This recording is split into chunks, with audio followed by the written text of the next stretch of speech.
just standard family. Very lower middle class upbringing. My dad's not into music. You won't find him barefoot in front of the record player, with his harmonicord. No. He's a auto manufacturer guy. He worked at General Motors. He drove around tow motors, and he was just man's man. So it was really weird to come home from school one day and see my dad unboxing a CD player. Remember that Columbia House deal where you buy 8 CDs for a penny? Yeah. They come in magazines. Yeah, I was one of those kids. Look for special Columbia House offers this month in selected magazines, newspapers, and your mail. He liked some music, like the Doors and stuff like that. So I think he just got the best of the Doors and Dealer's Choice for the other 7. So they sent some weird shit, right? So we got a Warrant, the best of Steely Dan, some U2 one, and you know what I mean? Just kind of like a mixed bag of shit. I was like, okay, well, these are the 8 CDs we own.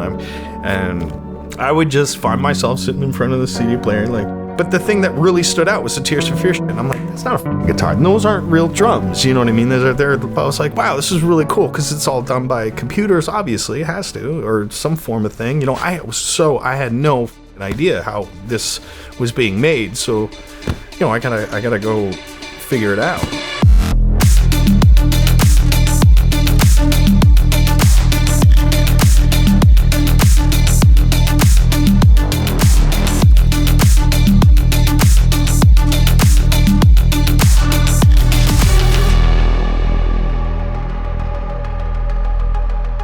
I'm totally at peace with this being my sunset years. I'm 42, that's not far off from 50, and you think I'm gonna be wearing a mouse head at 50, hanging on to the dream? No, I'll be in the space, but I just, I won't be as mousy. You're evolving.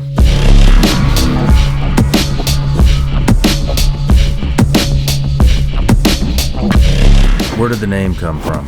The name came from, long story short, a mouse crawled into my computer and died on my GPU, and it just reeked up my whole apartment. And I'm looking around everywhere in my apartment for this carcass because you can smell it. And I remember I was on some internet chat room. Tell them, oh my god, guys, I found it. There's a mouse that got fried on my GPU, inside the tower, and the fan's just been blown out of the small time. Everyone's like, oh, that's nasty. There's no way you would have found that. I would get back on and be like, hey, morning. And everyone's like, hey, oh, it's the Deadmau5 guy. So they would say the Deadmau5 guy. They kept calling me the Deadmau5 guy. So I made this circle with 2 ears and some balls for eyes, and I cut out a mouthpiece and went, cool, it's right. It wasn't even Deadmau5. It was the helmet, as you know it, but I didn't think Deadmau5 or anything like that, right? I was just, I'll just use that as my MDL for testing out shaders. So Jay sends me that photo. I took the photo of Jay Gordon laying down like an idiot, and I put the mouse head on him, and I sent it to him, and I said, Jay, look at this. And he's like, oh, explain it to him. He goes, that's cool. He goes, what is that? And I'm like, oh, it's just my shader model. He goes, dude, if you ever perform live, you gotta make that and wear it. Jay Gordon told me that. And I said, you're a loser, dude. Shut up. I swear to God, he was the first. I'll give him credit. I've only ever been in court with cartoon characters, 3 of them. Mickey Mouse, Cheer Bear, and a cartoon cat named Meowingtons. They wanted me to score the new Fantasia, and then they wanted me to stop being Deadmau5. Interesting. Pick one. Guys, you know what I mean? It was really weird. While they're trying to shut down Deadmau5, they're also using Deadmau5 music in some of their stuff without even licensing it from me. Are you serious? Swear to God. I was on a tour bus with Tommy Lee. Tommy Lee had a little person on the bus. His name was Mike McGarrett. Mighty Mike, they called him. And Mike was a little shit talker.